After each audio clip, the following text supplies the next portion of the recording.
Sige po, malakas na palakpak sa ating Panginoon. Yan, tayong lahat ay tumayo. Pasensya na po kayo at may makulit tayong kasama dito, no? Sige po, tayo muna ay manalangin. Yuko natin ang ating mga ulo. Yan. Before I pray po, can I request pag-pray natin na talagang mabuksan ng Lord yung ating puso individually po. Let's open our heart tonight and may we receive the word at talagang magrima ito sa atin. Hallelujah. Thank you, Jesus. Tayo manalangin, Panginoon, salamat pong muli sa kahabagan mo, sa biyaya na kami patuloy nakatatayo at sa aming pagtitipon, patuloy naming hinihingi na kami ilalabas sa lugaring ito na puspos ng iyong Santong Espiritu, tumanggap muli ng iyong salita at magrema ito sa aming mga puso. Salamat po sa kabila ng aming mga nararanasan, anuman Panginoon, ito, iba't ibang klaseng sitwasyon sa buhay namin, naniniwala po kami, ikaw pa rin ang Diyos na magtatagumpay sa amin. Ikaw ang Diyos na patuloy na magpapalakas at sa pamamagitan, Panginoon, ngayong gabi ng aming pakikinig ng iyong salita, Lord, lalo kaming lumago, lalo naming makilala ang Panginoon na aming pinaglilingkuran at higit sa lahat, lalo naming maunawaan ang aming layunin, bakit kami, Panginoon, patuloy na naglilingkod sa iyo. Lalong lumalim ito sa aming mga buhay. Kaya salamat na po, ngayon pa lamang dinideklara na namin ang katagumpayan, pagpapala, Lord, ang katugunan ng aming mga panalangin at higit sa lahat, lalabas kami sa lugaring ito na muli pinalakas mo at lalo pa, Panginoong, lilipad sa paglilingkod namin. Salamat ng marami sa pangalan ng aming Panginoong Hesus. Amen and amen. So sige po, tayong lahat ay makakaupo. Bago tayo umupo, can we just greet yung ating katabi na sabihin mo sa katabi mo, pinagpala ka na. So ngayong gabi po, may magre-recap lang po tayo. Sino po nakakaalala nung ating topic last Wednesday? Hindi na po natin alam. Then, nung last Wednesday, ang ating brother, soon-to-be Pastor Eric Bayan ang nag-preach. Napakaganda ng kanyang preaching, no? Magkaroon ng takot sa Diyos, higit sa lahat. At nasundan iyon nung linggo ng ang ating calling, isa sa pinaka-great calling natin ay ang pagsamba sa Diyos. Alam niyo po, bigyan lang natin ng konting recap. Kapag tayo walang takot sa Diyos, di natin kayang sambahin ng Diyos. So kaya napaka-timely lagi. Sabi mo sa katabi mo, lagi kang dumalo. Sino pong handa na? Say amen. Amen. So ngayong gabi po, ang topic naman natin is grow in grace. Sabi mo sa katabi mo, grow in grace. Ang grace po, para maunawaan natin, ito po ay tinatawag na unmerited favor. Pag sinabing unmerited favor, hindi mo pinagtrabaho ang pabor. At nakukuha lamang po ito sa Diyos lang. At ang mayroon lang po nito, sabi mo sa katabi mo, ikaw at ako. Simula nung tinanggap natin ang Panginoong Hesus at tayo ay naging anak ng Diyos, tayo po ay nagkaroon ng tinatawag na biyaya ng Diyos. Sabi mo sa katabi mo, biniyayaan tayo ng Diyos. Sa kabila ng iba't ibang klase ng ating kalagayan, no? Kung titignan natin ang ating mga sarili ngayon, iba't iba ang ating katayuan. Merong mga pinagpala, meron namang may pinagdadaanan, meron namang nasa proseso, meron naman ngayon na malapit na siya. Sino yung ganon? Say amen. Sino man dito yung may pinagdadaanan?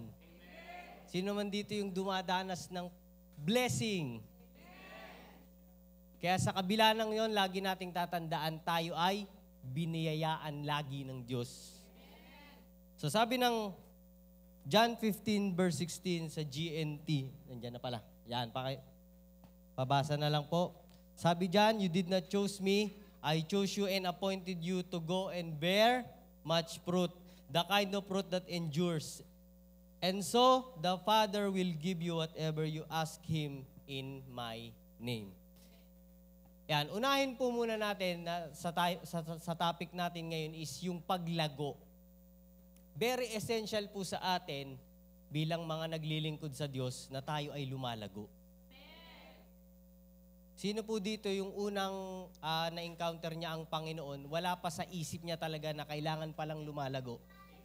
No, nung una po, ganun, ang pakiramdam natin is tayo na palaya, tayo ay, tawag dito, hinango mula doon sa magulong buhay. Di ba? Ang saya ng pakiramdam natin. Amen po ba? Yung naligtas tayo, yung alam mong pinatawad yung kasalanan mo. Pero kalaunan, nung ikaw ay nag-volunteer na, yan, pumasok na tayo sa pagpili ng ating tatahakin.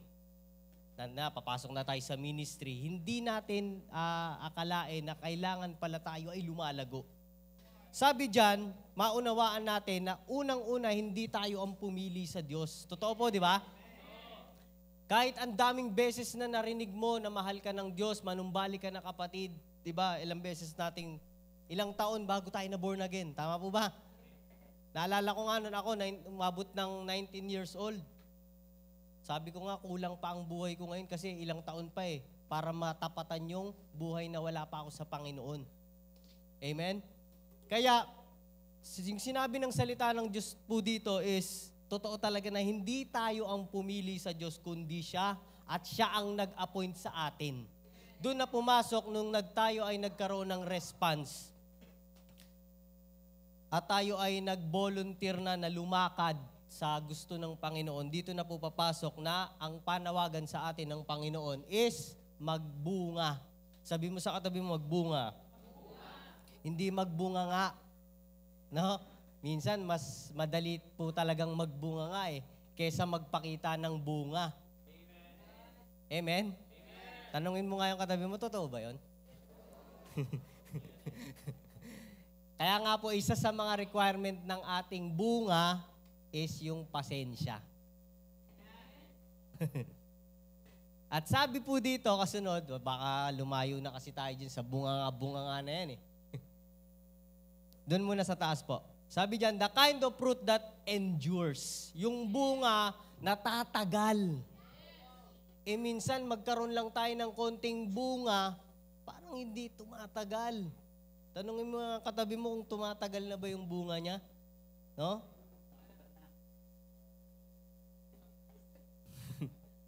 Kasi ito po yung nire-require sa atin ng Panginoon Amen? Sino po yung gusto talagang lumago?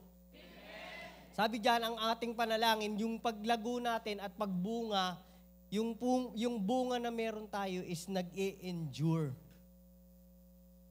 Isa sa mga bunga po na talagang mag-e-endure na hanggang wakas is mag-disciple.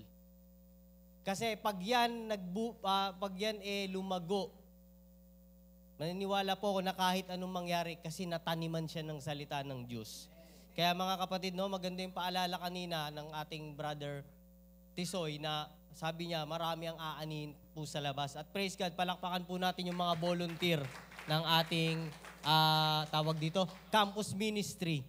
Kasi alam niyo po, hindi rin po sa panahon lalo ngayon, hindi po madaling mag-volunteer. Walang tinatanggap. Pero salamat, kasi nga, ang topic natin ngayon is lumago talaga sa biyaya.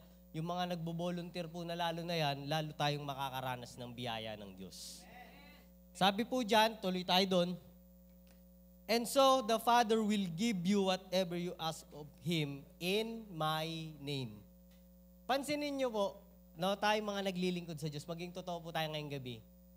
The more na tayo ay lumalago, the more na mas madali na mahingi yung gusto natin talaga. At mapapansin niyo po, sa mga naglilingkod na ng mga, sabi na lang natin matagal na panahon na, makikita mo, yung gusto mo noon, hindi mo nagugustuhin ngayon kasi may inilalagay na sa'yo ang Diyos. Na ito yung mas gugustuhin mo. Ano po yun? Yun yung kalooban niya. Kasi lumalago na tayo Amen ba? Sabi mo sa katabi mo, pag lumalago ka na, nag-iiba na yung ibibigay ni Lord sa'yo. Kaya sabi diyan, sunod po. Sabi diyan, God's chosen must grow because bearing fruit is His will for us. Yung pinili ng Diyos, sino yun? Tayo yun. Sabi mo sa katabi mo, ikaw at ako. Sabi doon, kinakailangan pong lumago at ang pagbubunga ay ang kanyang kalooban. Amen po ba? Kaya mapapansin natin, nung tayo na born again, naging iba yung ugali natin. Naging iba yung way ng ating pag-iisip.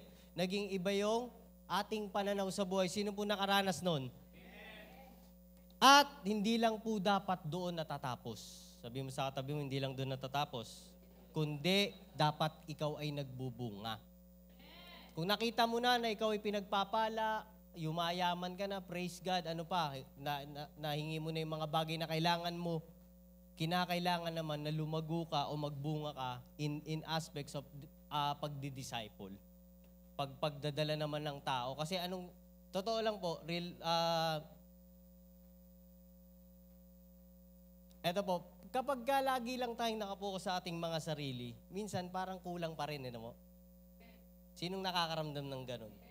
Minsan kahit nandun na tayo sa larangan ng paglilingkod na nakapokus tayo sa sarili natin. Example lang po, Lord, bigyan mo naman po kami ng sasakyan. Binigyan na kayo ng sasakyan ni Lord. Lord, bigyan mo naman po kami ng maayos na titirahan para naman maging komportable. Binigay na ni Lord.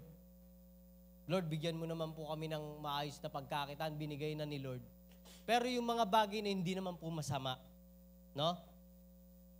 Pero darating ang time, meron talaga tayong hahanaping bunga na talagang, alam mo yun, yung nagmamarka na bunga. At walang iba, dahil natututo na nga tayo ng salita ng Diyos, walang iba kundi yung makita mo yung dinidisciple mo na lumago na rin.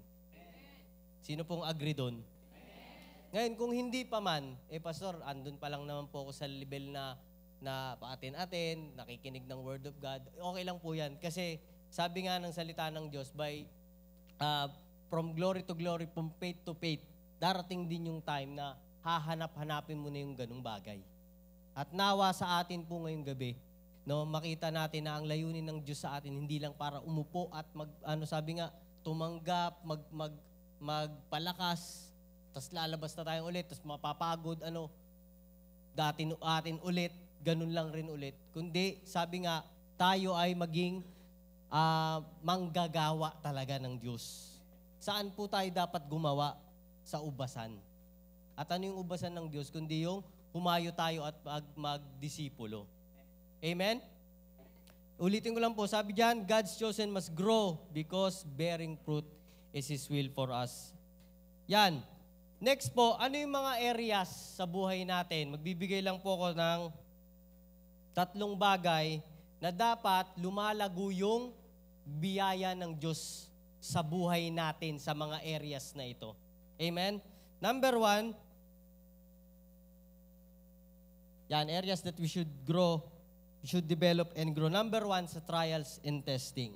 Sino po dito mga sinusubok at nagkakaroon ng mga trials and testing ngayon? Yan, dapat po, number 1, diyan, nas lalo tayong lumago sa biyaya ng Diyos. Malaman natin na sa kabila ng ating mga pagsubok, binibiyayaan pa rin tayo ng Diyos. Sabi ng salita ng Diyos sa James chapter 1 verse 2 hanggang 4, My brethren, count it all joy when you fall into various trials, knowing that the testing of your faith produces patience, but let patience have its perfect work, that you may be perfect and complete, lacking nothing. Minsan po, itong verse na to, very popular na sa atin, lalo na pag mga nagba-Bible study, makita yung member na, sinusubok sila, parang okay itong i-share No po? Pero minsan, tignan po natin ito na magandang challenge sa atin na mai-apply. Kasi ang katotohanan po pag tayo po dumanas nung sinasabing dyan na when you fall into various trials, sino po nakakaranas minsan ng ganun? Sabi nga ng ating minamahal na Daddy Bishop, palabas pa lang daw sa pinto, tama ba? Sa pinto, yung problema. May umakit na naman daw sa bintana. Sabi naman ng iba, buti na lang po, wala kaming bintana kasi hindi sila makakadaan doon Sasarado na lang yung pinto. Pero totoo po ito, no? Minsan, hindi natin mabilang o masabing dapat magalak ka. Minsan nga po, kapag sunod-sunod na, lalo na, alimbawa po, mga pangyayaring ganito, biglang nagkasakit ang anak, tapos dumating pa yung magpuputol ng kuryente, tapos nawalan pa ng gasol. Parang hindi mo na alam saan ka, paano pa ako magiging masaya? Wala kaming kakainin mamaya, walang gasol. Putol pa yung ilaw, may sakit pa yung anak ko. Pero kung babalikan po natin yung salita ng Diyos, no po, kapag dumaranas tayo ng kabi-kabilang trials pala, is yung pala, kailangan may ma-produce. Sabi mo sa katabi mo, may ma-produce. O may, kumbaga sa prutas na piniga, dapat ang lumabas ay may katas. Ano sabi doon? Dapat meron kang katas ng pananampalataya or ng patience. Kaya minsan pala, kaya pala inaalaw ng Diyos na sunod-sunurin yung ating, sa buhay natin, na sunod-sunod yung pagsubok. Para sana lumabas yung kaso ang lumalabas po. Yung pagiging reklamador natin no? Minsan, Lord, ano ba naman to? Bakit naman ganito? Ang sabi ng Bible, count it all joy. Kaya po, doon ko na-realize din ngayon na nung nagkaroon na nga kami ng nagpapamilya, sabi ko, kaya pala napakahalaga na yung Word of God magrima sa'yo. Kasi doon mo maalala, nga pala, sunod-sunod yung pagsubok. Ano sinabi ng Bible, magreklamo ba? O mag-emote, o magmukmuk, count it all joy. Actually, hindi naman po yan madali talaga. Amen? Yung magsasabi, hindi madali kasi minsan, pag dumating na yung pagsubok sa buhay natin, hindi naman kagad tayo nakakapag-focus sa sa ano bang sinabi ng Word of God. Kaya nga babalik tayo doon, nahihingi tayo sa Diyos Lord, ano bang gusto mong gawin ko ngayong oras na to? Minsan po, ang sarap din lang, kung mag-e-emote ka na lang din, sabi mo sa atin mo, mag-e-emote ka, mag-pray ka na lang. Minsan doon po ang pinakamabisang paalala na anak, magbasa ka ng word. Kung bakit nararanasan mo yan. Minsan po, sa totoo lang, wag po nating isipin na baka galit sa akin si Lord. Minsan po kasi ganun Pag dumarating na yung pagsubok, ano nangyayari. May mga pagkakataon, sino po naka-experience nito or nakarinig sa iba na sinabi nung nag-born again ka, parang lalong humirap ang buhay mo Tama po ba? May mga nakakarinig po ba ng ganyan? Hindi kasi nila alam na ang pagkilala sa Diyos at pagkakaroon ng relasyon sa Diyos, hindi naman pagyaman kagad Kailangan ma-develop muna yung karakter. Kaya nga babasahin natin dyan, when you fall into various trials, knowing that the testing of your faith. Kaya nga ang maunawaan po natin, habang naglilingkod tayo sa Diyos, kailangan nasusubok yung ating pananampalataya. Kasi mga kapatid, di natin malalaman kung nasa ang level na. Mamaya, level 1 ka pa lang pala, tapos dahil binibless ka lang ng binibless ni Lord, hindi naman po masama, no? Kumbaga nahihili ka, tapos nung nabagsak ka bigla, ay, pambira, ganito pala ang pagkala ko naman. Sabi, paglilingkod, payayamanin ako, Lord, bibless ako. Hindi po. Hindi po mali yun. No? Bigyan nating diin yun. Hindi po mali yun. Pero kailangan kasi malaman mo yung kalagayan ng iyong pananampalataya. Kung pagtenes ka ba, lalabas doon, sabi dyan is patience. Sabi dyan, pag yung patience mo ba is pumunta na sa perfect work, sabi dyan, that you may be perfect and complete, lacking natin. Actually, pag sinabi pong lacking natin, iniisip lang natin na hindi na magkukulang. Ang totoo pong lacking natin, yung wala ka nang hinahanap, kundi si Lord na lang. Na kahit wala yan, okay lang. Kasi si Lord naman ang magpupuno niyan Pero kasi ang kadalasan kasing tanong, paano kung hindi ibigay? Minsan, ang sarap maglingkod pag naka 4 wheels. Minsan, sarap maglingkod pag yung bahay mo, parang kulang na lang, freezer sa loob dahil sobrang lamig. Ang gara ng Pero paano kung wala yan? Actually, si Paul, kung titignan po natin, at sa kanya ko nakuha tong teaching na to si Paul naglingkod na kulong. Nagsusulat pa rin siya, nagsisend. Baka nga tayo, pag nakulong, hindi na tayo makaalala na magpalakas ng ibe. Dapat akong i-encourage nyo kasi ako nakulong. Si Paul, hindi po. Habang sinusulat po niya yung mga letter, pag binasa natin yung New Testament, siya po ay nasa piitan. Sana nahimik tayo. No? Kaya mga kapatid, gusto ko lang pong iset yung ating mindset na ang lahat ng bagay, kaing ibigay ng Diyos yan. Gawin natin, i-develop natin ng tama yung ating puso sa paglilingkod. Kaya nga napakahalaga nun na pag nakilala mo talaga ng lubos ang Diyos, hindi lang naman sa pagsamba hindi lang lalalim ang pagsamba mo, kundi magiging tiwala ka na anumang mga bagay na kailangan mo ibibigay ng Diyos at on time. Amen ba? Amen. Kaya lalo lang tayong maghanap sa Diyos na lalo natin siyang makilala, lalo sa mga gantong pagkakataon. Amen ba? Amen. Sa trials and testing, lalo nating idalangin na, Lord, lalong lumago yung pagkakaalam ko sa kahabagan mo sa buhay ko.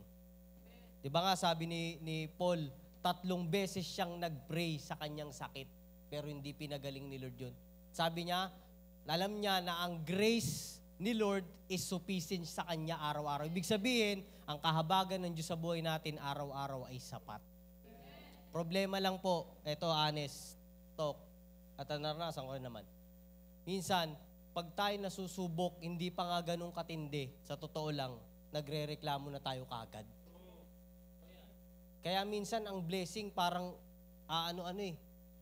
yoyo, bababa, aakyat. Kasi minsan, totoo lang po, sino dito naniniwala na ready talaga siyang i-bless ni Lord? Kaso minsan, check din natin yung ating attitude, character, motives, no? Pag ikaw ba binless ni Lord, baka naman di mo gamitin for His glory. Para sa iyong glory lang. Amen? Kaya balik tayo dito, no? Pag tayo dumating sa ganung punto na nakaranas tayo ng iba't ibang klase ng pagsubok, sinabi ko nga po kanina, hindi madali. Pero kapag nakuha natin yung na maibilang mong kagalakan, doon mo malalaman na nagmamature ka na at lumalago ka na sa biyaya ni Lord. Amen? Sige po, palakpakan natin ng Panginoon.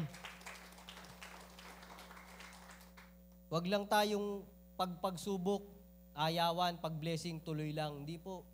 Kahit sa kawalan, sabi nga ng Bible nung nakaraan, di ba po, nung linggo, yung 3 binata, susunugin na lang sila Siguro pag sinabi sa atin yun, ay sunugan na, teka lang, may pa ako Pwede naman ako magsisi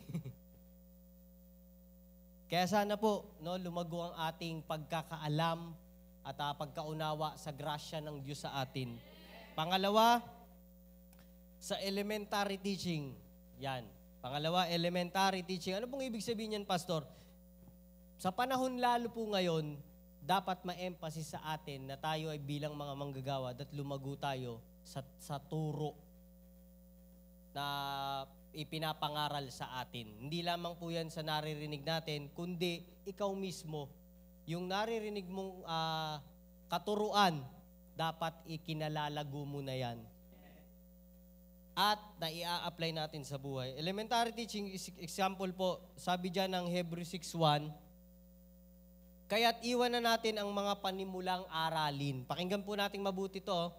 Tungkol kay Kristo at magpatuloy na tayo sa mga araling para sa may sapat na pangunawa na.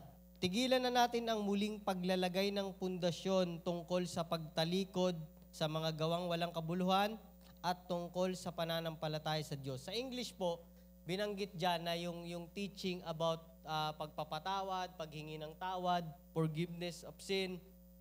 Ibig sabihin po dyan, ng sinulat po yan, is dapat yung aralin na tinatanggap na natin ngayon is dun sa may sapat ng pangunawa. Tingnan mo nga yung katabi mo kung may sapat ng pangunawa yan. No, hindi na naman bata. Amen ba? Hindi na elementary, kumbaga sa ibang word. Sabi doon, hindi naman po natin kalilimutan yung mga katuruan sa atin na pinatawad na tayo ng Diyos, mahal na mahal tayo ng Diyos. Kasi ngayon po, para maintindihan nyo bakit kailangan tayong mag-level up sa mga teaching. Kasi ngayon, yung mga basic teachings kasi, masyado na silang tawag dito, parang ine-elaborate na dapat yun lang ang bigyang pansin. Example po, mahal tayo ng Diyos, nagpapatawad ang Diyos.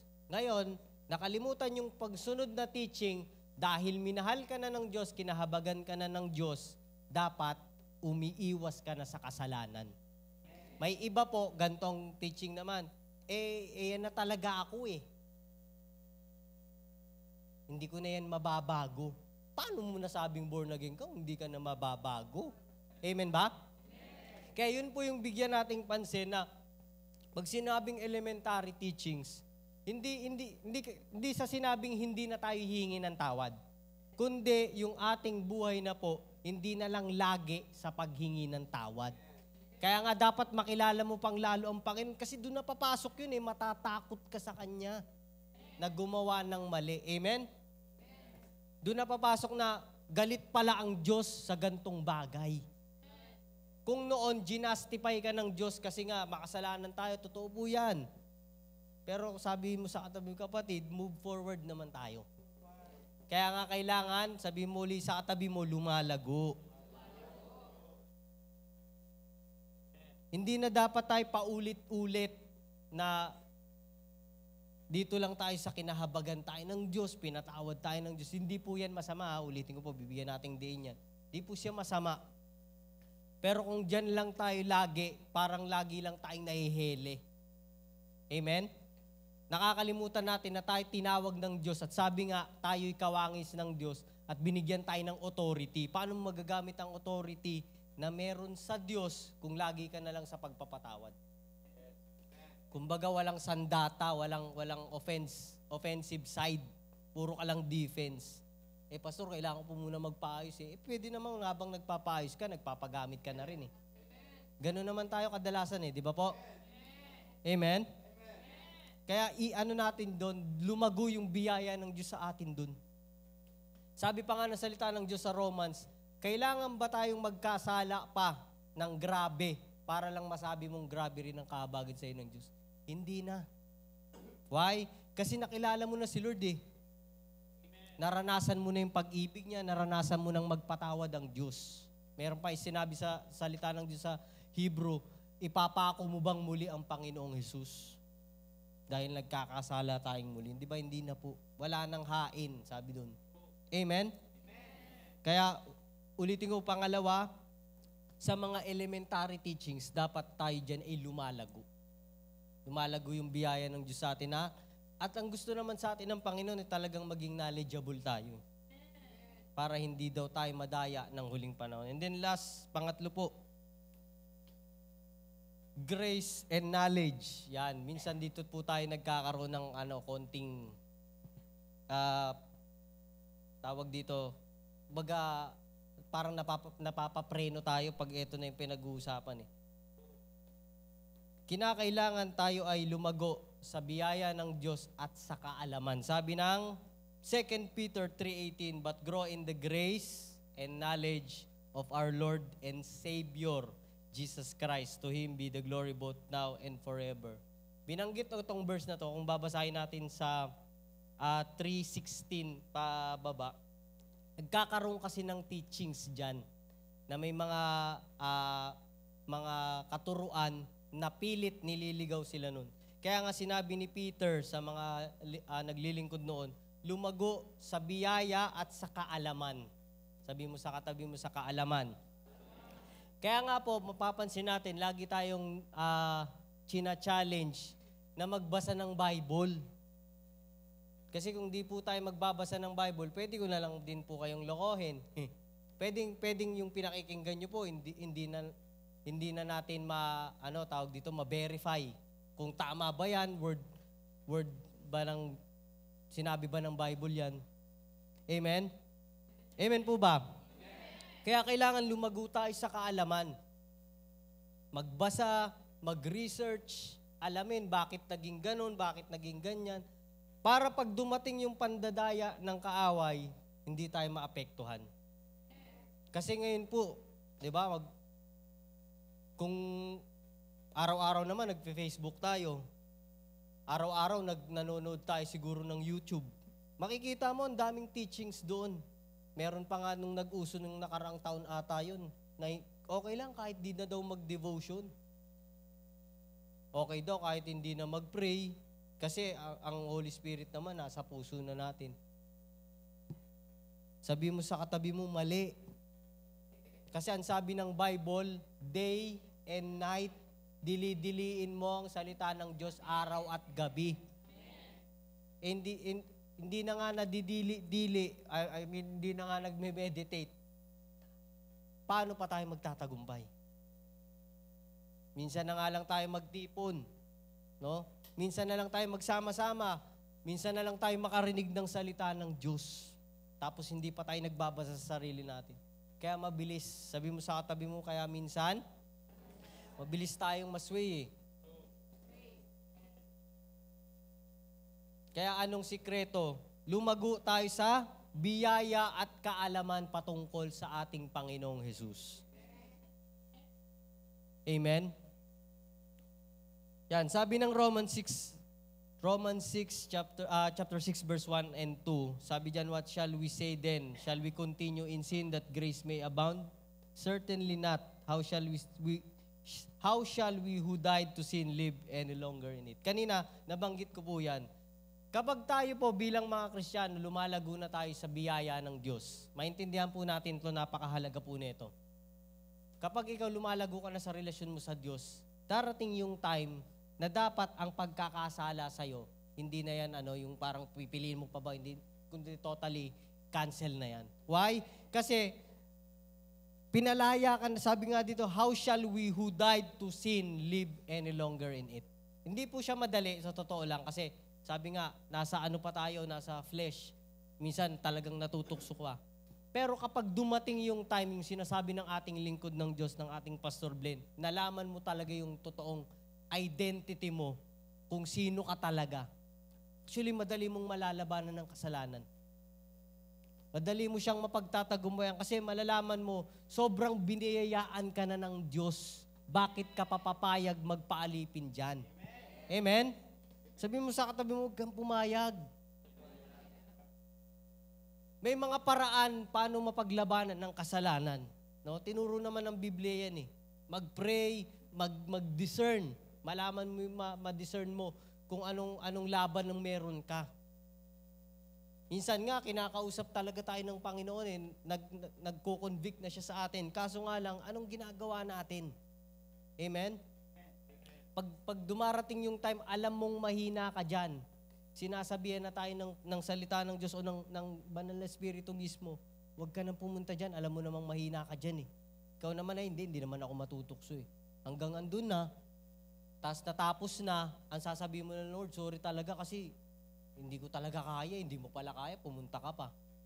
Amen ba? Amen.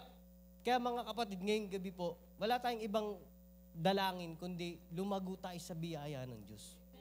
Malaman talaga natin na grabe yung kumbaga kung i-measure natin yung biyaya ng Diyos, di natin ma-measure eh. Kasi sabi ng salita ng Diyos, makasalanan pa lang tayo, minahal niya na tayo. Ganon yung biyaya ng Diyos. Ngayon po, nakalaya na tayo dun sa pagkakasala. Anong dapat nating gawin? Magpapatuloy ba para lang masabi na sobrang laganap ng biyaya sa akin? Hindi po. Kaya bilang mga manggagawa din, no? Sa ating mga ministry, wag naman sana laging binayayaan lang tayo ni Lord, kundi gawin natin ng excellent. Kasi alam natin, nandun na yung biyaya ng Diyos eh. Galingan din natin. Amen? Sa mga nagmi-ministry dyan, dance, sa music, sa pagbo-volunteer sa campus ministry para magturo, galingan na po. Sa evangelism, galingan. Pag-share ng gospel, kumbaga buwis-buhay na. Why? Kasi kasama na natin ang biyaya ng Diyos. And then last, sabi ng Philippians chapter 3 verse 7 to 8, sa pinakamagandang verse din na nawa talagang i-saturate natin or yakapin natin, no? Sabi ni Paul, but what things were gain to me, this I have counted loss for Christ. Yet indeed I also count all things loss for the excellence of the knowledge of Christ Jesus, my Lord, for whom I have suffered the loss of all things, and count them as rubbish that I may gain Christ. May Tagalog po ba kayo niya? Pwede po pa Tagalog. Lagay natin sa Tagalog.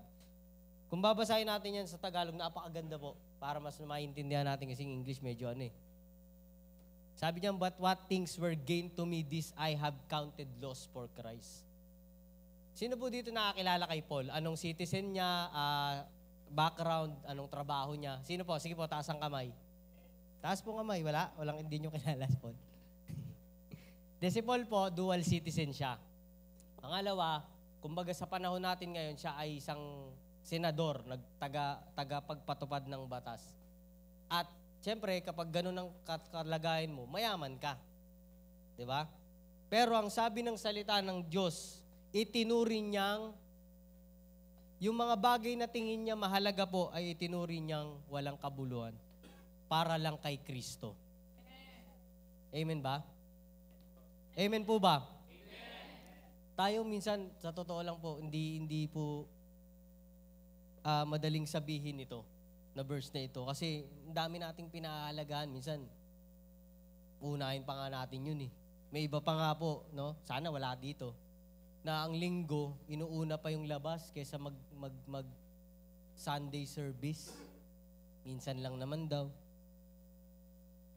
Si Paul, nasa kanya na yung lahat ng time na yon. Pero sabi niya, itinuri niyang lahat na walang kabuluhan. At ang sabi niya rito, indeed, I also count all things lost. Lahat ng bagay walang kabuluhan.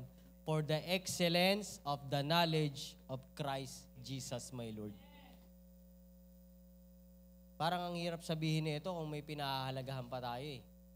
Na ituring mong lahat na basura sa kapalit ng pagkakilala mo sa ating Panginoong Hesus. Pero nawa maging hamon po sa atin ito. Sabi nga ng ating Pastor Glenn, pag nalaman mo lang at nakilala mo pa ng gusto ang Panginoong Hesus, tiyak, masasabi mo rin to. No? Ito isang hamon sa atin. Na pag dumating ba yung time, kaya mong ipagpalit yung mga bagay na meron ka para sa Panginoon? Yung trabaho mo ba, kaya mo bang sabihin, Lord, sige, ipagpapalit ko yan para sa'yo. Minsan nga, matagal pa yung gawain, di na tayo makapag-live. Amen? Parang nanahimik tayo ah. Hayaan niyo po, i-bless tayo ni Lord. Kasi naniniwala tayo, lahat ng ating paglilingkod hindi nawalan ng kabuluhan. Kaya minsan, bakit pinagpapala yung iba? Ayan, basahin po natin. Sabi diyan, ngunit dahil kay Kristo, ang mga bagay na pinahahalagahan ko noon ay tunuring kong walang kabuluhan ngayon. Grabe, no? Oo, itinuring kong walang kabuluhan na wala. Ayan. Walang kabuluhan ang lahat ng bagay bilang kapalit ng lalong mahalaga. Ano daw po? Yung lalong mahalaga, ang pagkakilala kay Kristo Jesus na aking Panginoon. Ang lahat ng bagay ay pinalagay kong walang kabuluhan at itinuring kong walang kwenta, makamtan ko lamang si Kristo. Grabe, no? Sino kayang makapagsasabi ng ganyan sa atin, no? Darating po tayo sa ganun. At naniniwala po ako kasi ang pagkatawag sa atin talaga ng Diyos is all out. Kaya nga, eto po, babalik tayo sa sinabi ko kanina. Minsan may mga kapatid tayo na grabe rin pagpalain. Hindi mo kasi alam, grabe rin yung sinacrifice niyan. Pamilya, trabaho, pagkakakitaan. Marami sa atin ngayon, parang yun lagi yung dahilan eh. Okay lang sana kung grabe rin mag-sacrifice. Kaso hindi. Parang ang nagiging sacrifice patuloy, yung paglilingkod niya para sa Diyos. Oo, mauunawaan kahit sino sa leaders, pastor, mauunawaan. Pero ang laging tanong po behind that, nauunawaan mo ba gaano kabuti sa'yo si Lord? Para lang may sabi mo, ano ko muna yung Sunday. Minsan, isip kasi natin, Sunday lang naman yun, may Sunday pa naman sunod. Paano kung yun na yung last? Paano kung yun na yung last? Halimbawa, ngayon na yung last na Wednesday. Siguro grabe tayong magpuri. Grabe tayong magbigay. Last na eh. Haharap na tayo sa Diyos ng mga Diyos eh. Isip natin, meron pa naman po, babawi pa naman po. Hindi po masama yun ha. No? Gusto ko lang pong iklaro. Pero sana po, lagi nating puso yung ganun. Na all out. Naririnig naman po natin yung word, di ba na, kailan ba nagpatalo si Lord? Bigay mo lahat, bibigay din lahat ni Lord sa'yo. Amen? Kaya ngayong gabi po, no? Nawa, dumating tayo sa ganung punto na magkaroon tayo ng talagang pagkakilala sa Diyos na hindi naman tayo sinabi lang na ililigtas ka lang, then i-bless ka. Konti hindi po eh. Sabi ng Biblia, bago likhain ng tao, nilikha muna lahat. At ang maganda pa po doon, ang pagkakalikha sa tao is para mag-domain. What other word is, magkaroon ng authority to rule over. Papayag ba tayo na ang buhay lang natin, ganito lang, problema, matatanga, hindi po. Dapat tayo above. Sabi nga ng Biblia, ang kaaway dapat nasa paanan lang eh. Kaso bakit di na-activate? Kasi minsan meron tayong mga naiiwan. Kumbaga merong mga hold back. Minsan sinasabi na sa atin ng Panginoon talagang magtuloy-tuloy tayo sa paglilingkod eh. Kailan ba nagkulang si Lord sa atin? Amen? Kaya ngayong gabi po, sige po tayong lahat ay tumayo, no?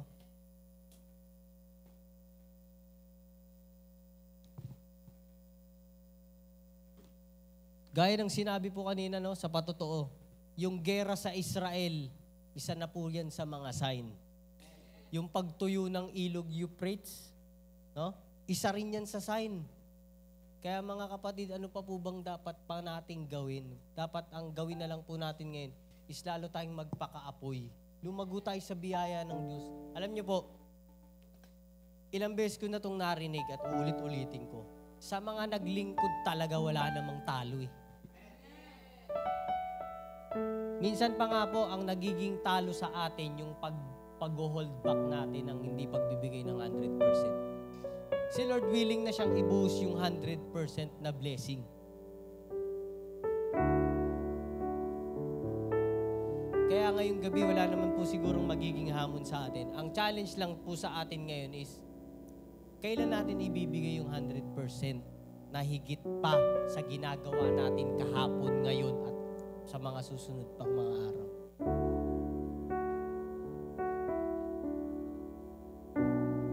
Lumago tayo sa Panginoon, no? Nawa, lumabas tayo sa lugaring ito na mag-iba na yung ating commitment, no? Mag-start na tayo na magkaroon tayo ng oras sa Panginoon sa panalangin, pagbabasa ng Kanyang salita, magkaroon na tayo ng pakialam sa mga tao sa labas. Ito ba, na-sharean na? Ito ba, na-invite na sa church? Ito ba, nakarinig na ng gospel? And then pang-apat, pag dumating man yung anumang pagsubok sa atin, hindi na natin choice ang umayaw. Kundi ang choice natin, Lord, alam ko, mas higit pa yung gagawin mo sa buhay ko. Yun yung paglago sa biyaya ng Diyos. Wala nang option na babalik pa sa dati, aayaw pa. At higit sa lahat ng pagkakataon, pagpatungkol sa gawain, pagpatungkol sa Diyos, daluhan na natin. Sige po, ngayong oras na to, tayong lahat ay yumuko.